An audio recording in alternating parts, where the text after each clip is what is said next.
baykat bay mbokk bay dugub ñu dundee naaj bi di tàng ñuy séntu taw dee leen jàmbaar yee dee leen jàmbaar yee su nawetalee ñuy séntu taw soo ko wetee demal ba wan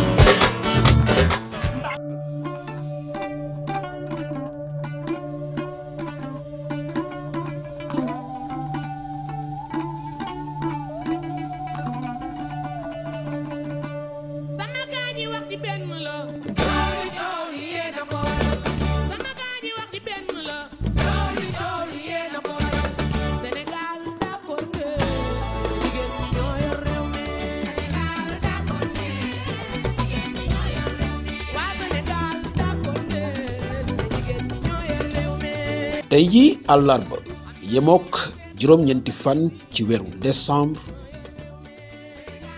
émission bay dundee ak 24 médias doxantu woon fii ci Grand Mbour fekk si kuréel bi di Union des femmes autonomes de Mbour mu nekk ay jigéen yu jàmbaare yu yëngu ci wàllu transformation en agroalimentaire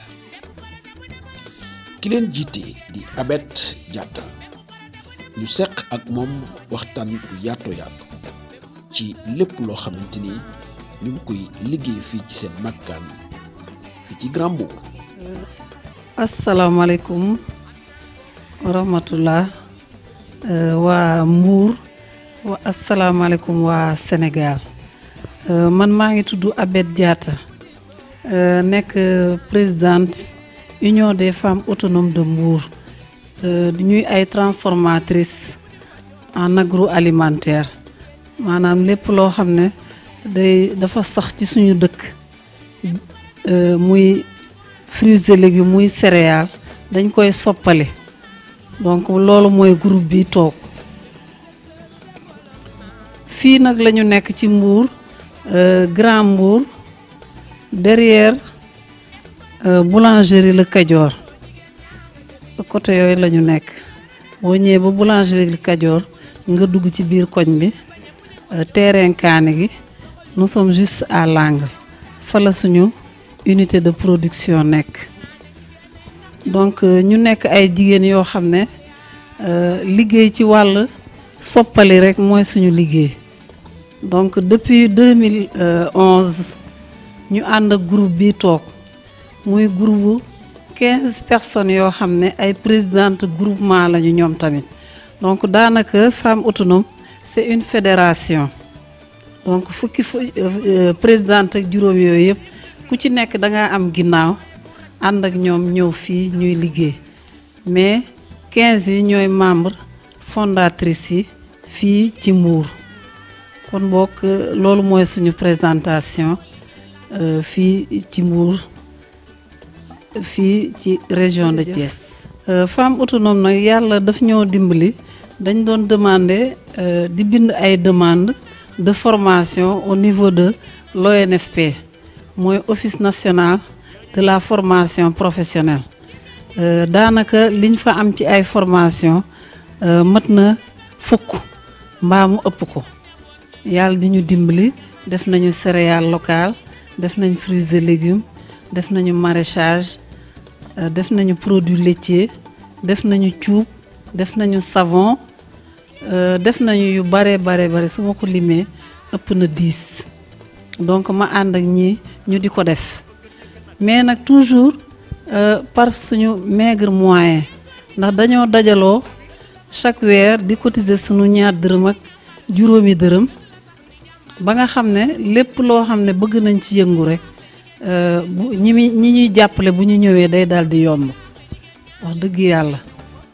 amaguñu ay partenaires yoo xam ne dañuy taxaw pour financer ñu ñun xaaruñu état pour financement dañoo ne nañu jógal suñu bopp di def ndànk-ndànk ba lu ñu ci fekk rek muy noonu donc ci la ñu amee bénéfice u am formation yooyu ba ñu amee formation yi ba pare nag tamit wax dëgg yàlla nag tooguñu foofu la ñu xamee njëriñu cotisation yi ndax ci la ñu commencé di defaral suñu bopp ci la ñu ñemee tamit jëlal suñu bopp en charge local parce que local bii ñu nekk di liggéey ñun ñoo ko jëlal suñu bopp di dajale li ñuy liggéey par weer di ko ci def wala ñuy dajale suñuy doole li ñuy am par weer cotiser ko di ko ci def donc xaaruñu kenn ñun dañoo tëb rek di liggéey te yàlla ngi ñuy dimbali ñi ngi am toujours lu ñuy bàyyi ca kër ga mu néew mu bare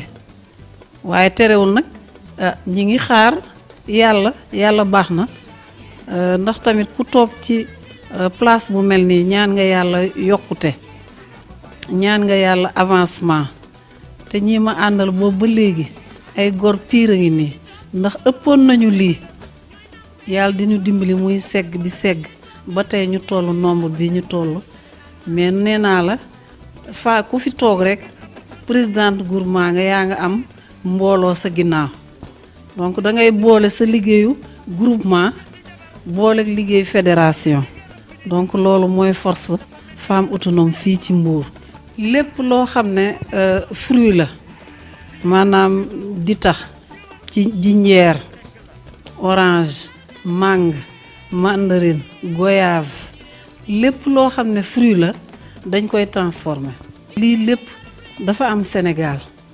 fii lañ ko béyee ci Sénégal fii la am booy xool li am ci mango ci Sénégal kenn xamul nu mu toll Mbuur gii rek am na mango demal Casamance waxatuma laak donc yooyu yëpp lu ñu war a jël la ñu dooleel jigéen ñu gën ci liggéey ndax yàqu-yàqu bañ a am ndax sunu produit yooyu bañ a génn parce que mango bi ngay gis nii marocain moom la ñuy ñëw jënd fii Sénégal yóbbu ko seen dëkk defar ko indiwaat ko dinu ko jaay xeex boobu la ñu war a xeex canette yi dañ ko war a xeex ñun ñuy defaral suñu bopp di am suñuy emballage bopp yu baax waaw céréale bi dugub mboq foño ñebbe gerte mais loolu lépp fii lay saxe ci suñu dëkk te du fi jeex du xaaj te dañu dem ba léegi sax jigéen ñi léegi ay producteurs lañu donc loolu yëpp ay avantage la ay valeur ajoutée la yoo xam ne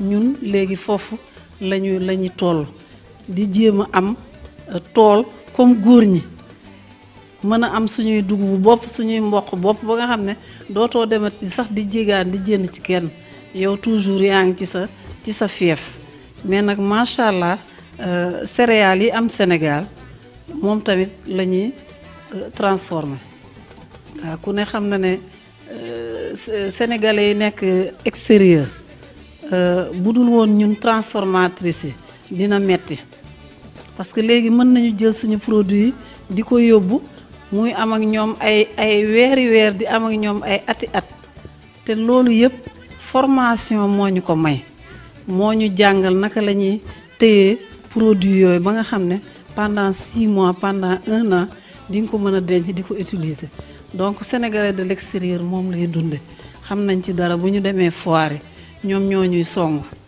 maximum ñoom ñoo ñuy song te loolu yëpp seen ravitaillement la dañ koy yóbbaale donc ñun dañoo war a gën a yokk suñu demande de formation maanaam renforcement de capacité te loolu ñi ngi ci parce que ITA rek daf ñu jël bu yàggul daaw xaw ma daal lépp dëgg la produit laitier la mais aussi ay renforcement de capacité. waaw diis na parce que tey jii matière première bi bu fekkoon da nga ciy am ay tonnage peut-être liggéey bi dina xaw a yomb mais liñ ciy am quand même bariwul donc loolu jafe-jafe la emballage yi ñuy soxla tamit jafe-jafe la parce que emballage mooy loo xam ne moom mooy jaay produit da ngay xool tey emballage en verre yi amul Sénégal donc lii dañ koy jéggaane di ko jënd bitim réew donc loolu bu ñëwee nga bëgg ci def say produit bëgg ko jaay day cher ci koo xam ne yow quantité bu ndaw ngay defar bokkul ak industriel bi nga xam ne moom à partir de 1000 unités lay génnee donc yow boo bëggee def comme industriel du sotti looloo tax tamit commercialisation bi metti parce que tamit nit ki client bi moom bu yomb lay seet boo waree ñëw jënd li bouteille bi 2500 mu gis industriel bi ko jaayee 1500 foofu lay dem donc ñun masse boobu volume boobu moom la ñu amul équipement tamit amuñu ko waaw dañuy liggéey de façon artisanale mais nag jàngal nañu ay techniques yoo xam ne suñ la bàyyee boo demee faaw nga liggéey c'est pas parce que yoro équipement moo tax doo liggéey loolu tam mooy suñu force lu ñu bëgg a liggéey dañ koy liggéey. justement foire yooyu ñooy suñu première promotion parce que yàlla dimbali nañu depuis bientôt 10 ans dañuy dem foire internationale FIDAK dañuy dem FIARA te fii yàlla dimbali nañu ak monsieur le maire ñu koy remercier au passage depuis 6 ans mi ngi ñuy may ñuy def benn exposition foire devant la mairie te loolu bokk na ci li ñu promouvoir fii ci Mbour parce que ñu bëri xamuñ ñu woon mais à cause de cette foire là ouverture la ci ñun bu baax a baax a baax donc loolu bokk na ci suñu ay promotion bien sûr comme ni ma ko waxee foofu la ñu bëri xamee ñu nekk extérieur am nañ fa ay clients yu bëri yoo xam ne fa lañ leen xamee te wax dëgg yàlla li ñuy am devant la mairie amuñu ko fenn bien que dañuy dem FIDAK dañuy dem FIARA dañuy dem feneen ak feneen woon nañu sax foire au niveau de l'extérieur au Maroc man mi maa demoon man mi dem naa ay foire yu ma def en France muy Lille ak Paris donc yooyu yëpp bokk na ci promotion yi ñuy def te femme autonome aussi bokk na ci benn organisation boo xam ne Dakar ñu koy wax FP2A c'est au niveau national donc foofu tamit promotion baa ngi foofu parce que produit day dem tout le temps extérieur donc ci promotion daal ñi ngi ci loolu. dëgg la DER bi mu ñëwee fexe na ba dugg ci groupement yëpp ñun nag mu jaare ci suñu fédération départementale di Adja Ndiakhate Gueye donc ci foofu la jaare donc ba ñun ñëpp laal nañ ci DER bi waaw donc programme DER femme autonome am na ci financement nekk na ci ba fay na macha allah defe naa benn weer a ko dese mu pare waaw mais DER bokk nañ ci financement yi. au niveau Auchan def nañ fa démarche hôtel yi def nañ fa démarche lu mel ni Auchan ku mel ni Saliou Samb avant Auchan di am sax moo ñu ne woon yéen bis bu ñu paree ci Auchan dinañ leen fa jox benn place boo xam ne kii rek lay doon vente de produits locaux effectivement bi Auchan pare ñu dem def démarche yi mais dafa fekk Auchan présentement ni muy jëlee produit ci femmes yi ak ñun duñu arrangé déedéet parce que da ngay ñëw jox ko moom mu jaay ba pare door laa fay te su produit desee da la koy delloo donc ñu xool ne loolu bu peut-être am nañu mu arrangé mais ñun arrangé wuñu loolu première faire beneen bi pour les hôtels dañu amoon problème mu emballage parce que ku nekk xam na ne plastique yi léegi dañ ko tere donc mënuñu woon am ay emballage de façon vraiment régulière donc loolu emballage yi nekkoon na loo xam ne blocage la pour ñu liggéey ak hôtel yi mais sinon démarche yooyu yëpp def nañ ko mi ngi suñu bopp te ça reste aussi à définir bu soobee yàlla dinañ ko gën a def ndax liñ ci bëgg yëpp ñu am ko incha allah. yi ñuy laaj mooy maanaam ndax am nga autorisation Fra waaw noonu la tudd autorisation Fra mooy loo xam ne au niveau du ministère du commerce foofu ngay yóbbu produit bi ñu yóbbu ko laboratoire daal di koy xool est-ce que ce produit bi jar na jox autorisation pour mu génn dëkk bi mu déet am nañ ko waaw loolu moom yàlla dimbali nañ ci am nañ ko du lépp nag ngay amandoo mais yi ñu gën a soxla wala yi nga xam ne bu moo gën a prisé te ñu xam ko ci suñu marché bi am nañ ko donc moo tax ñun suñu produit dem extérieur du am problème. waaw tey bu ñu jàkkaarloo nag njiiti réew mi walla ministre bi yore jigéen ñi dañ koy xamal ne ñun lii mën nañ ko liggéey li ngeen ñuy jàppale mooy unité de transformation ñu am ko mu am équipement ñun ñuy xëy fi ñu dëkk di xëy di dem liggéey comme ñu nekk ci bureau yi su boobaa dinañu xam femme transformatrice yi fan lañu toll ci liggéey bi appel boobu la ñuy lancé monsieur le maire nee naa la sànq fii ñu ngi koy gërëm di ko sant parce que mi ngi ñu defal loo xam ne danañ ca gañe loo xam ne dinañ mën a taxawal li ñu bëgg a taxawal kon nag keneen koo xam ne autorité nga ci dëkk bi ngay ministre di député di responsable di directeur généraux yi ñoom ñoom ñi ngi leen di woo ñu jàppale jigéen ñi te ñun dañu def ouverture non seulement ñi ngi fi di liggéey mais dañoo def ouverture femme autonome rek formé na lu ëpp 500 femmes gratuitement femme autonome formé na ay jeunes filles gratuitement pendant des années pour relève parce que c'est important ñun ñëpp bientôt on va à la retraite donc dafa baax ñu seet ay relève di leen former te loolu yëpp am na femme autonome donc bu vraiment autorité bu jàppale dee am dañ ñu war a jàppale te it nee naa la sànq tooguñu fi di woo di xaar kenn gis nga ci lii ñuy liggéey fexe nañ ci ba jënd ci suñuy terrain bopp parcelle yu ñu moomal suñu bopp yu bokkul ak leneen je salue aussi au passage suñu parrain muy maître Cheikh Tidiane Tambédou parce que mooy koo xam ne dafa dugal loxoom torop ci suñu liggéey jàppale nañu ci wàllu location fu ñuy nekk jàppale nañu ci ay financement jàppale nañu ci ay indil ñu ay nit indil ñu ay millions ñu liggéeyal leen donc yoon yooyu yëpp def na ko ci ñun kon nag moom suñu parrain boobu dañ koy ñaanal yàlla fu ñu toll ñun ñëpp ñu toog fii.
de maïs la à base de mboq la.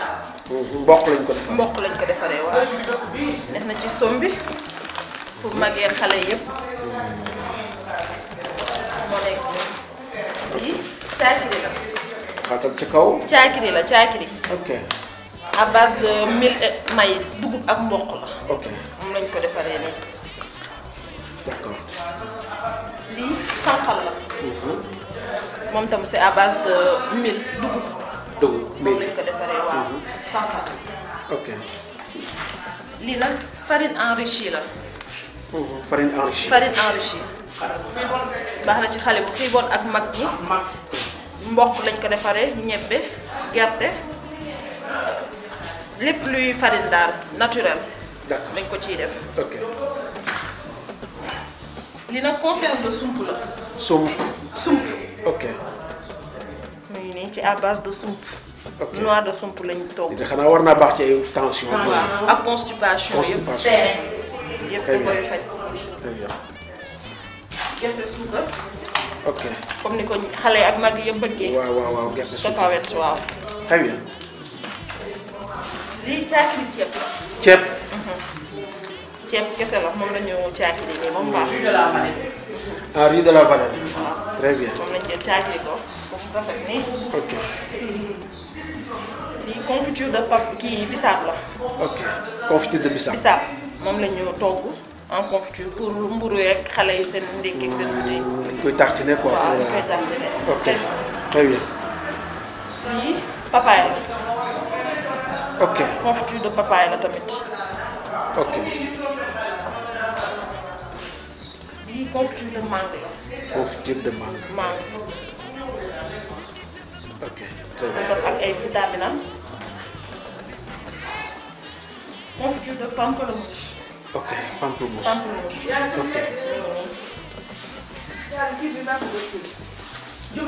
lii sirop bisaab la. sirop bisaab concentré. concentré. waaw da nga koy donc c'est-à-dire que boo ko jëlee da nga koy da nga koy juliyee. sa ndox nga jullee. lii tamarin la sirop tamarin. tamarin maanaam Dakar. waaw moom tamit concentré la da nga koy juliyee. dañ koy jullee moom itam. moom itam. très bien. lii sirop de gingembre la comme bi nga gis ci table bi fee. ginger mais waaw bi beneen façon la. sirop la bii sirop la. ah bi sirop bi la. waaw ok. concentré. d'accord. lii nebedaay la. ah boobu am na solo. moringa nebedaay moringa moom am na solo. waaw mi ngi nii moom la ñëpp li muy faj xam naa ne bëri na. ok mu ngeen yoon nag moringa miel lem. maanaam lem.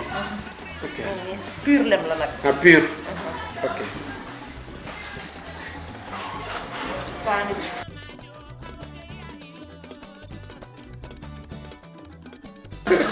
lii coco au lait la. ah coco au lait. au lait. amuse-gueule la bii à base de gingembre la. bi aussi. coco la. coco la mais gingembre. ñu yokk ci gingembre. très bien.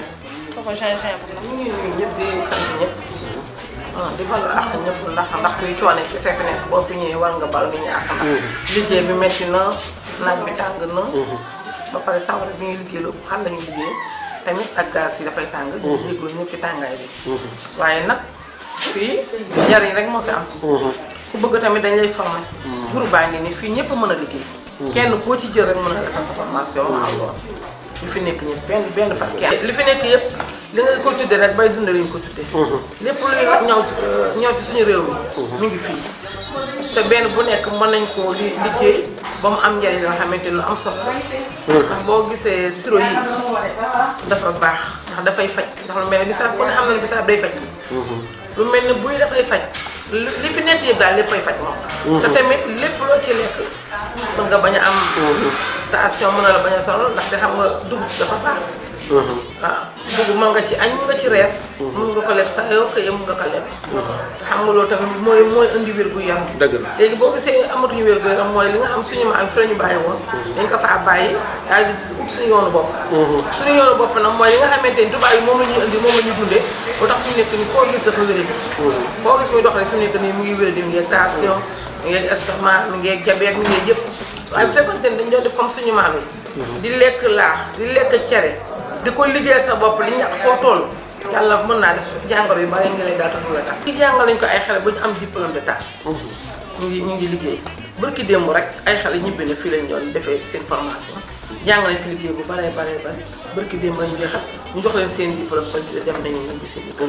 am ñu dëkk Thiès am nañu dëkk côté Ndiaga Ñaaw yi. nga kilifa gi mooy Macky Sall. dëgg la mooy yaay ñëpp di bàyyi ñëpp.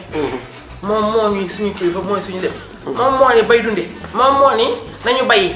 nañu jëm ci àll yi ñu bay di bay dugub di bay gerte. kon tey moom xam na ni moom moo ñu sant nañu liggéey bi nga xamante ni mooy bay dundee. kon war nañoo mën a dimbali moom itamit ba nga xamante ni ñun ñi nga xamante ni ciy liggéey mu mën ñoo dimbali fu ñu koy jaayee fii ba bitim réew. fu ñu koy jaayee ñoom ñi nga xamante ni ñoom ñooy nekk ci gouvernement bi di defarlu ay séminaire di jël ay boissons ñu ñëw ñu leen di jaay suñu jus yi. dëgg la kay. waaw ndaxte tamit jus yi am na solo. te jigéen ñi nag ñoo koy liggéey. jigéen dafa néew doole jigéen amul dara. as ndooleem rek la am comme moom tamit ni muy dimbalee pour ñu dem bay noonu la ñu war a dimbalee ba bu ñu bayee li ñu bay mu war ko mën a jënd. loolu xam naa ko tamit li olof yi léegi rek mbay sëyoom même monsieur le maire bi nga xamante moo nekk Mbour. war nañoo mën a jàppale. jàppale bi mooy wax dëgg yàlla ku baax ndax daf ñuy jox waa daf ñuy may faat ci buntu maire bi. ñu fay liggéey. buñ fa dee liggéey luñ fa jaay ñoo ko moom suñu bopp. kon ñu ko ci sant bu baax di ko ci gërëm waaye bëgg na nag ba amee séminaire wala ma am ay gan mu ñëw ñu koy jaay ci suñu boisson yi. lu may tàggoo xanaa di gërëm kilifa gi. muy Sakho Diatta. ñu ngi koy ñaanal yàlla nag ndax nit ku baax la. ndax nit bu la jàngalee xam-xam mënoo koo fay. ndax ñu lii mënuñu ko moom ci xam-xam ci mbaaxam moo ñu ko xamal ba ñu xam ko ñun ñëpp. dëgg la kon tey ñu ngi koy sant ñu ngi koy gërëm. di ko ñaanal tamit liggéey bi gën a dox boppam mën a ubbeeku ndax moom bu liggéey bi taxawee rek day daal di tiit ndax moom bëgg na képp ku nekk Mbuur rek liggéey bi nga man ko. di ko liggéey di ci am dara. kon ñu ngi koy ñaanal bu baax a baax di ñaan tamit ñii nga xamante ni ñoo ko fi fekk. fii famille lañu amuñu benn problème ñun ñëpp benn lañu ñoo bokk ndey ñoo bokk baay ku ci gëj a gis sa morom di nga ko woo di nga ko laaj ci loo nekk. ndax li ñu la gis sax bariwul. dëgg la kon maa ngi sant ñëpp.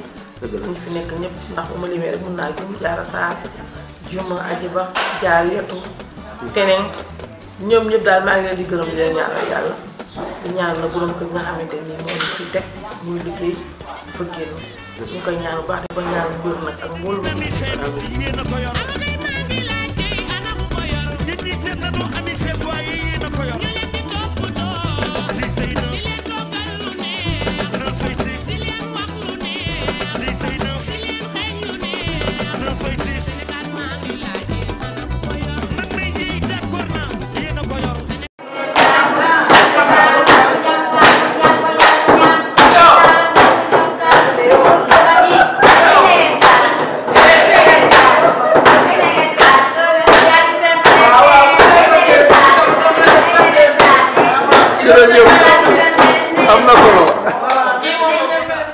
mu mel ni ñii wone nañu yoon wi ndax gëm sa bopp toog ci réew mi liggéey fi tekki fii lu mën a nekk la ba tax na yi jigéen lu jar a jàppale lañu